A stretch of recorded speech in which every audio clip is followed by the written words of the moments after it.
कि सत्संग में आना, नाम लिया, सेवा किया करता रोहतक आश्रम में। एक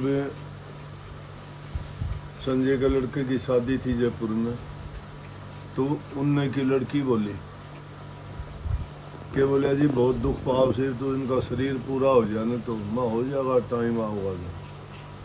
बोले ना, आप तो दया कर दो उसमें। भाई जब कर्म पूरा हो जाता है तो जीव अपना आप चला जाता है, हमारे सोचने से कुछ नहीं होता। प्रयास तो इंसान करता ही है अपना। जिनको गुरु की शरण मिली है और वो सच्चे मन से भक्ति करते हैं तो उनको पीड़ा नहीं होती आखिरी वक्त। इतनी तकलीफ होते हुए भी कहते हैं कि जब कल शरीर उनका पूरा होया, उससे पहले नहाया, चाय पी, बैठा और बैठे बैठे फोटो की तरफ लगा हुआ था, देख के बोले अच्छा भाई अब तो महाराज जी मुझे बुला रहे, मैं जाऊँगा, और यूं कह के शरीर छोड़ दिया। कितनी बड़ी बात है। अंत टाइम में इंसान के दिल में जो बात होती है वो बात जिंदगी में जो करी हुई होती है वही होती है। पूरी जिंदगी जिसमें अच्छे कर्म किए होते हैं तो आखिरी वक्त में अच्छी बात याद आएगी। पुण्य कर्म किए हैं तो पुण्य की बात याद होगी, पाप किए हों तो पाप की बात याद होगी, भक्ति की होगी तो गुरु की नाम की वो याद आएगी। पापी आदमी बस राधा स्वामी कहते हुए चौड़ा छोड़ देते हैं, क्यों? उन्होंने नाम का सुमरण बहुत पक्का किया होता है। तो इतनी उम्र में खैर दुखाड़ी तो क्या बात है भाई, दुनिया में आए हैं तो सबको जाना पड़ेगा, शरीर तो छोड़ना पड़ेगा। लेकिन एक कच्ची उम्र में जाता है तो उसका ज़्यादा दर्द होता है, और पूरी उम्र लेके जाता है तो वो तो यूँ समझो कि अमर हो जाता है। और सत्संगी आदमी तो जिन्होंने नेक काम किए, भक्ति करी, उनका तो जब भी जाना होता है तो सुखी होके जाते हैं दुनिया से, क्यों? जाने से पहले अपना काम कर चुके होते हैं। ये बात सबकी समझ में आती है कि हमें जाना पड़ेगा, लेकिन समझदार आदमी जाने से पहले अपना आगे का रास्ता साफ कर लेते हैं, और मूर्ख आदमी अपने जीवन में बुराइयां करके आगे के लिए कांटे बो लेते हैं। पूरा संसार कर्म का खेल है। जो इंसान जैसा कर्म करता है उसका फल उसको वैसा ही मिलता है।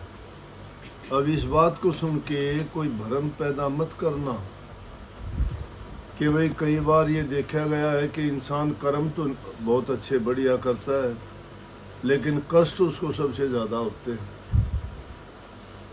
कर्म एक नहीं, कर्म 3 प्रकार के हैं। एक कर्म है संचित कर्म, एक कर्म है प्रारब्ध कर्म, और एक कर्म है क्रियवान कर्म। क्रियवान कर्म तो जो अब चल रहा है, वर्तमान काल में हम काम करते हैं, वो क्रियवान कर्म चल रहा है वो, और वही सबसे सही कर्म बनाने का अवसर है। अब तो हमें पता है एक चीज़ जब बना रहे हैं उसको किसी तरह भी बना सकते हैं। दुनियादारी का काम कोई करते हो, कोई कपड़ा सीता है कि उसको किस ढंग का सीना है तो उसी ढंग का वो काट पीट के सी सकता है। मकान बनाना है, किस तरफ दरवाजे लगाने, किस तरफ खिड़की, उनको बदल सकता है, मनचाहे ढंग से बना सकता है। इसी प्रकार से इंसान अपना कर्म भी जब हाजिर में है, वो वर्तमान काल में अपने कर्म को बिगाड़ भी सकता है और सुधार भी सकता है। प्रारब्ध कर्म वो होता है जो पिछला ही कर्म है। जिस प्रकार से किसी ने बैंक में पूंजी जमा कर दी और वो अब उसको निकाल के अपना काम में लेता है। लेकिन संचित कर्म वो होता है जन्म जन्मांतर तक। हमारा ये जन्म, ये मत सोचना कि हमारा यही जन्म है। ये जीव 84 का मुसाफिर है। 84 लाख प्रकार की योनियां हैं और ये अपने कर्म के अनुसार ऊंची नीची योनियों में अपना कर्म भोगता है। लेकिन उन दूसरी योनि में जब जाता है तो इसको इतनी ना समझ होती है, ना ज्ञान विवेक होता है, ना गुरु मिलता है, ना सत्संग मिलता है। इंसान सबसे उत्तम शरीर है जिसमें गुरु भी मिलता है, सत्संग भी मिलता है। आदमी में ज्ञान, बुद्धि, विवेक, विचार सब जीवों से ज़्यादा है। तो यही वो समय है जिसमें इंसान प्रभु की भक्ति करके उस जन्म मरण के गेड़ से पीछा छुटवा सकता। नहीं तो ये जीव जैसा कर्म करेगा, कर्म बना लेगा, वैसा ही कर्म भोगने के लिए वैसी योनि मिलेगी इसको।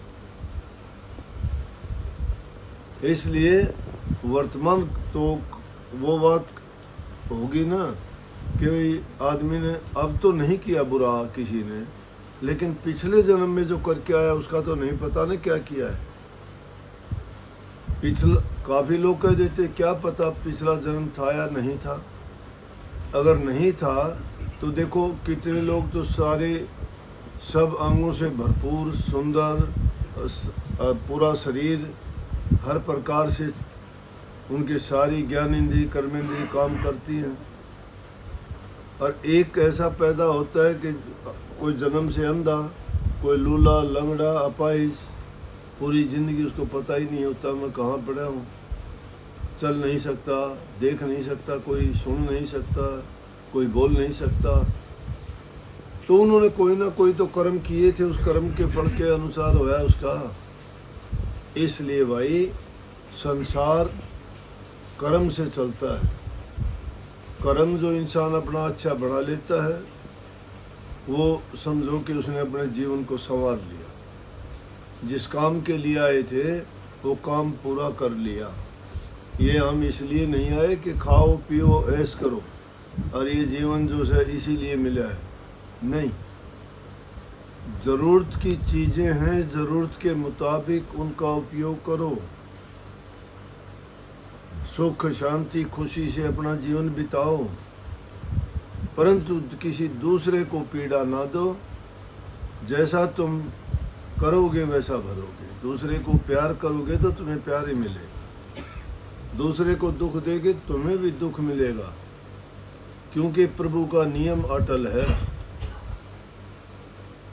सुनते गाते भी हो न, बड़े बड़े कानून प्रभु के, बड़ी बड़ी मर्यादा, कोडी किसी को कम नहीं देता, किसी को पाई ज्यादा। इसीलिए तो दुनिया में वो जगतपति से, इसीलिए दुनिया में वो न्यायकारी है। उसका न्याय का विधान बड़ा पक्का है। एक दिन का मात्र भी कम और ज्यादा नहीं। वहाँ कोई नहीं पूछता, किसी की सिफारिश नहीं है, वहाँ कोई रिश्वतखोरी नहीं है, वहाँ तुम्हारा कर्म गवाही देता है। इसलिए अपना कर्म संवारो, कर्म बढ़ाओ। उसके नियम में कोई तब्दीली नहीं होगी, वो तो सबके लिए बराबर है। इसलिए इंसान जो इस जीवन में अच्छे काम कर जाता है तो समझो कि उसने अपने उद्देश्य की पूर्ति कर ली। नहीं तो ये 84 का चक्कर ये जीव बेचारा फिर उल्टा धकेला जाता है, फिर चक्कर काटता है, जन्म मरण के दुख भोगता है। दूसरी योनियां हैं, उनमें कितने कष्ट है इस जीव को। उनको देख के अगर ये सोच ले तो इसी जीवन में इसका काम हो सकता है। अच्छे काम करो, जिस तरह कर सकते हो दूसरे की भलाई करो। अपने हक हलाल की कमाई, ईमानदारी की, सच्चाई की, चाहे रूखा सूखा खाओ, तुम्हारे लिए वो अमृत है। लूट खसूट का, झूठ कपट का, ठगी बेईमानी का अगर तुम लेके ऐश भोगते हो, सुख मानते हो, आनंद लेते हो, तो वो चीज़ दुख में भी बदल जाएगी। क्योंकि सुख और दुख दोनों जीवन में हैं। जिसने सुख लिया है वो दुख भी भोगेगा, लेकिन दुख भोग लिया उसको सुख भी होगा। अंधेरे के बाद में प्रकाश होता है। रात को सोने वाले ये ना समझे कि सुबह उदय नहीं, सूर्य उदय नहीं होगा। रात का अंधेरा गायब हो जाएगा, सूर्य उदय होगा। दुख रात का अंधेरा है, सुख सुबह का प्रकाश है। इसी प्रकार से अपने हृदय के अंदर ज्ञान का अगर प्रकाश हो जाए तो सभी दुखों से छुटकारा मिल जाता है। गुरु की शरण में जाके गुरु जो आपको आदेश और उपदेश करते हैं उसके अनुसार अपने जीवन को चलाओ। खोटा मंदा वक्त गुजरता है, कष्ट दुख आता है, घबराओ नहीं। वो हमारे जीवन के अंग हैं। वो हमारे किसी न किसी प्रकार से कर्मों का खात्मा होता है। वो प्रभु ने हमारे लिए कोई न कोई परीक्षा की लिए ऐसी चीज़ रचना की है जिससे हमारा धैर्य, हमारी बुद्धि, विवेक की परीक्षा ली जाए। माता सीता की खबर लेने गए तो देवताओं ने उनकी परीक्षा लेने के लिए क्या क्या नहीं किया। कहीं राक्षसी पैदा कर दी, रास्ता रोकने के लिए कहीं मैनाक पर्वत खड़ा कर दिया कि समुद्र को पार ना कर सके। और जब हनुमान जी अपने बुद्धि बल से, ज्ञान से उनको जवाब देता रहा, वो राक्षसी थी, कहते हैं उड़ते हुए की छाया पकड़ के भी उसको पकड़ लेती थी। और हनुमान जी से कहने लगी तुझे खाऊंगी। तो क्या कहने लगे कि हे देवी, मैं श्री राम के कार्य से जा रहा हूँ, आप मुझे अब कुछ ना कहो, मैं वापस आऊँगा तब मुझे बेशक खा लेना। राम के कार्य से हम कभी राम का नाम भी नहीं लेते, राम का कार्य दिखाओ। और उसके लिए अपनी कुर्बानी देने के लिए तैयार हो गए कि मैं वापस आके आपके पास आ जाऊँगा, खुद आ जाऊँगा। बोले कि नहीं, मैं तेरी बातों में नहीं आने वाली। वहाँ बुद्धि का हनुमान जी ने अपना प्रमाण दिया। वो उसको पकड़ के मुंह में कहने लगा तो अच्छा चलो कर ले तेरी मन की इच्छा पूरी। तो कहते हैं वो अपनी देवी शक्ति के कारण उसने मुंह बड़ा कर लिया। हनुमान जी ने अपना शरीर बढ़ा लिया। वो इतना बड़ा शरीर बढ़ा लिया कि वो राक्षसी जितना मुंह बढ़ाती गई वो अपना शरीर बढ़ाता गया। जब पूरा बढ़ गया तो हनुमान जी छोटा सा रूप करके अंदर से जाके फट दे बाहर आके बोले कि आपकी इच्छा पूरी कर दी। समझ गए ना? इसलिए आदमी को इस तरह वाली परीक्षाएं आती हैं तो उनमें घबराना नहीं चाहिए, सोचना चाहिए ये भी प्रभु की इच्छा है मेरे लिए, कोई मेरी परीक्षा है ये। और उस परीक्षा में जब इंसान पास हो जाता है तो वो संभाल करता है, लेकिन अपने नियम से ना गिरो, मर्यादाओं को ना तोड़ो, प्रभु के कानून में संदेह पैदा ना करो, क्योंकि वो कभी गलत नहीं करता, बड़ा न्यायकारी है। अगर वो न्यायकारी नहीं होता तो इतने कारोबार का कौन चलाता, कितने जीव इस पृथ्वी पर। परंतु ये नहीं होगा, गलतियां हम खुद करें, दोष प्रभु को दें, गलतियां हम करें, दोष गुरु को दो। क्या गुरु के वचन की पालना करते हो? गुरु के वचन की पालना करो। गुरु तो सबका हित करता है, वो तो सबके हित की, सबके सुख की कामना भी करते हैं और उपदेश भी इसी बात का करते हैं ताकि इस जीवन में रहते हुए आप सुखी रहो, आपके मन में शांति हो, प्रभु के नाम का सिमरण चिंतन आपके मन में बना रहे। तो एक अच्छी चीज़ का, शुद्ध और पवित्र चीज़ का, जिसका नाम लेने से हर चीज़ पवित्र होती है, उसको हम भूल के बैठ गए। जिसने हमें सब कुछ दिया उसी को हमने पीठ दिखा दी। फिर सुख की कामना कैसे कर सकते हैं? सब कुछ भूलो, परमात्मा को ना भूला करो। सबसे पहले उठते ही उस मालिक का गुणगान किया करो। अरे पशु पक्षी भी उठ के सुबह चहचहाते हुए देखे होंगे, उनकी भाषा तो हम नहीं समझते, परंतु वो मीठे मीठे गीत गाते हैं प्रभु की याद में। कितने मीठे बोलते हैं, दिन निकलते ही चहचहाट शुरू हो जाती है। एक इंसान है जो दिन निकलते ही और ही बातों में फंस जाता है। काम करो, क्योंकि काम जरूरी है। काम नहीं करोगे पेट तो हमारा कौन भरेगा। संतों ने यही उपदेश किया है, काम करो, काम के साथ थकावट हो आराम करो, आराम करने के बाद प्रभु के नाम को तो याद रखो। वो सबके काम पवित्र करता है और सबके कार्य संवारता है। उसको तो सर्वप्रथम याद करना चाहिए।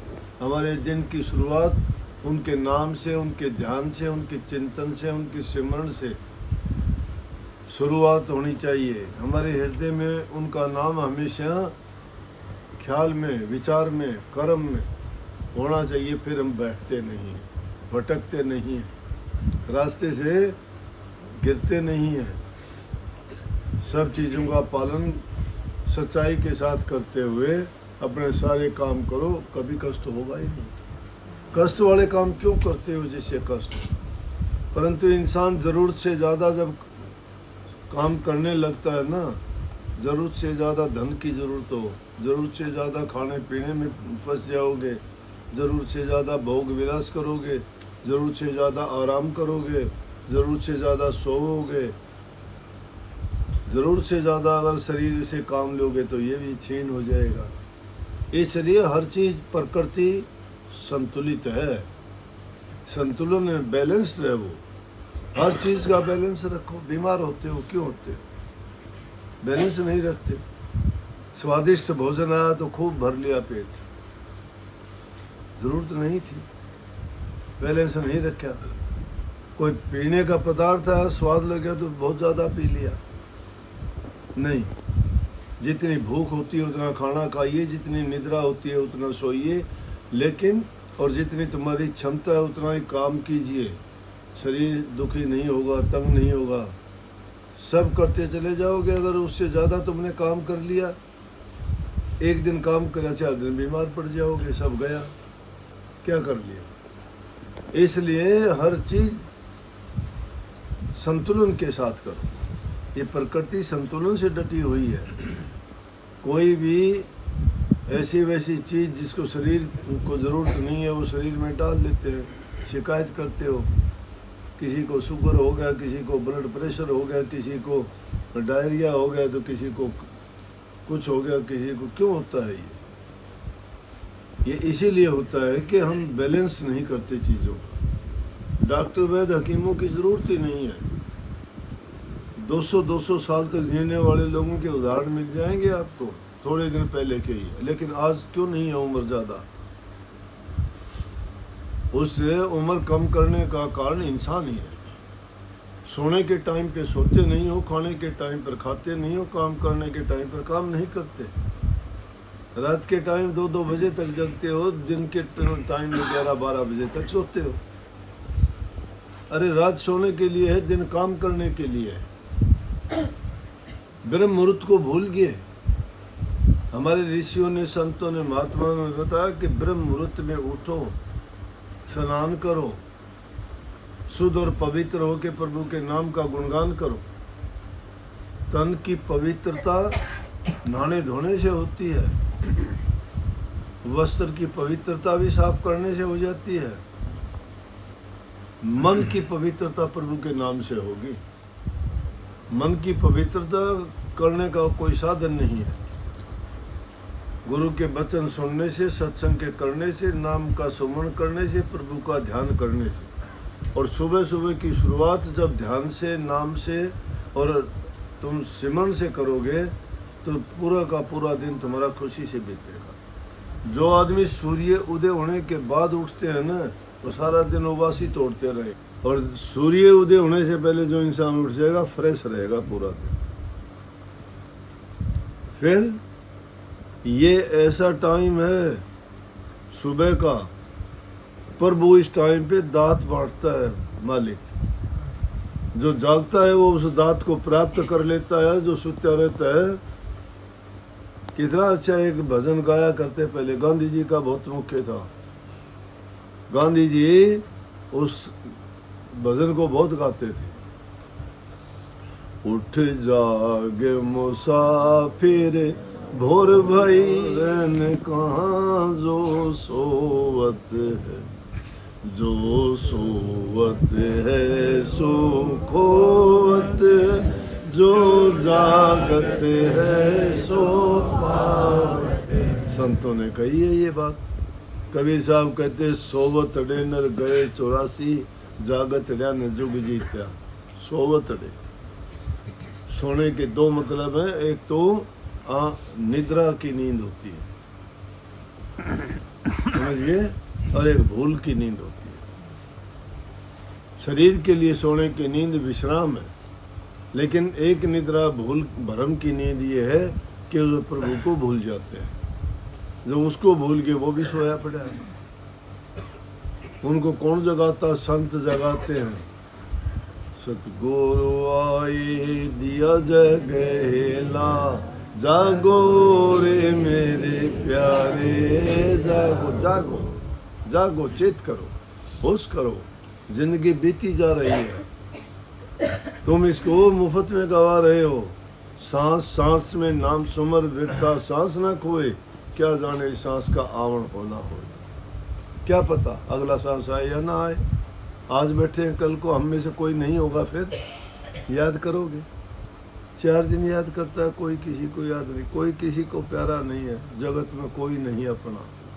ये तो सपना है एक, मिल बैठे हो, जब तक जीवन है नेक काम करो, अच्छे काम करो, खुशी से जियो, लेकिन किसी भी हाल में प्रभु को ना भूलो, उसको हमेशा याद रखो। बहुत बहुत आशीर्वाद।